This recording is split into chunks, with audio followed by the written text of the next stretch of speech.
Nestas cenas de Jurassic Park, há um questionamento. Deus cria dinossauros, Deus destrói dinossauros, Deus cria o homem destrói Deus, enfim. Há sempre este questionamento, seguidamente em muitos livros, filmes, temas. No dia a dia nós nos perguntamos.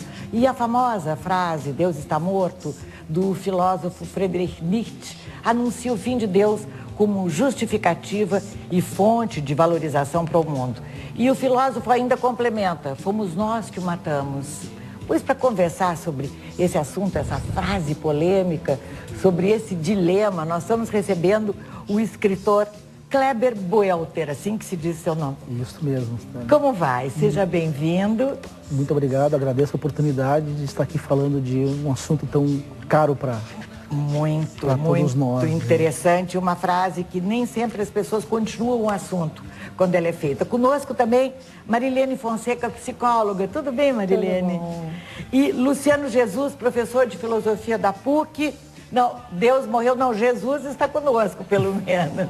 Professor, seja bem-vindo. Obrigado. O professor, há pouco, já conversamos antes do programa, e ele disse que, às vezes, os professores de filosofia comentam, né?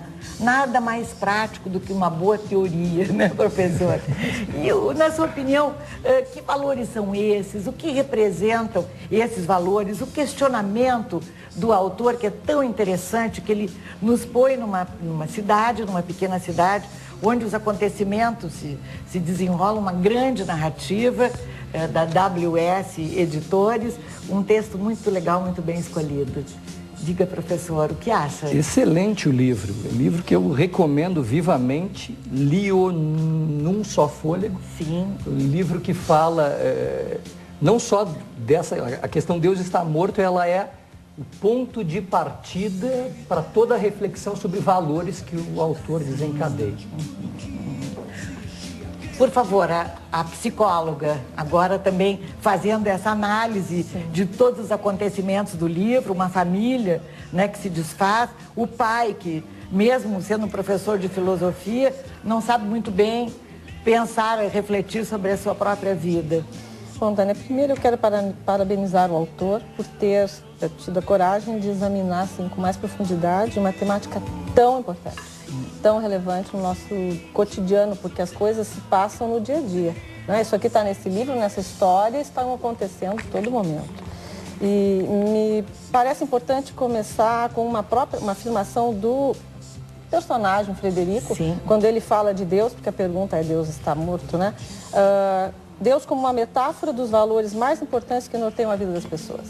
Então, é com base nessa visão de Deus que é importante nós fazermos uma reflexão que possa mudar de alguma maneira, pelo menos diante de algumas pessoas, o modo como reagem diante das situações, as próprias situações difíceis que são vividas nas famílias, as dificuldades que a gente lida diariamente quando se trata com adolescentes, com crianças, mas principalmente com adolescentes e com os próprios adultos. Acho que a partir daqui a gente pode encaminhar a discussão, porque ela é muito oportuna. Ela não é oportuna, ela é urgente. Sim, pois, escritor Kleber Boelter, a partir de Nietzsche que escreveu Ecce Homo, né? Além do bem e do mal, assim falou Zaratustra, citados, todas essas obras citadas no livro. Então, a partir daí, vou escrever uma história. Como nasceu este Deus está morto?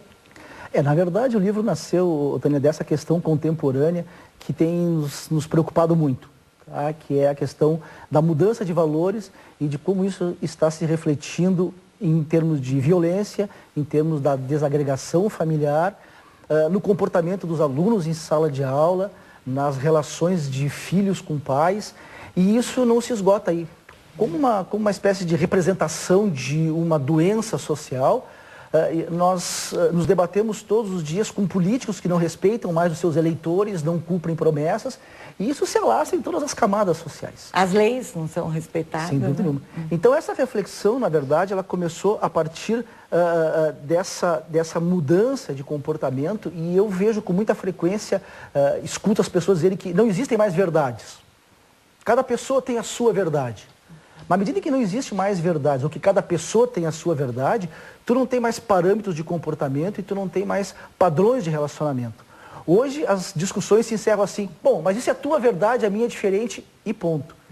E a partir daí, qualquer tipo de comportamento passa a ser aceitável e pior, justificável.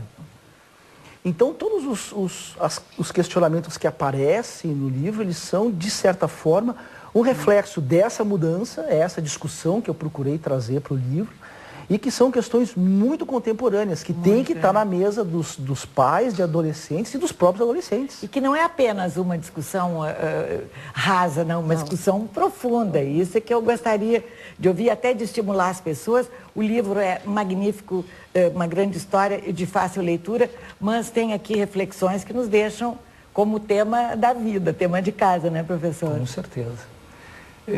Eu penso que a grande questão do ser humano é a questão do sentido da vida. E eu acho que o livro discute isso. Tem um autor austríaco chamado Viktor Frankl, Sim. que desde garotinho perseguia a questão: que sentido tem viver. Um dia, numa aula de História Natural, o professor ensinava que a vida pode ser reduzida a oxidação e combustão. E o menino Frankl coloca: que sentido tem a vida então?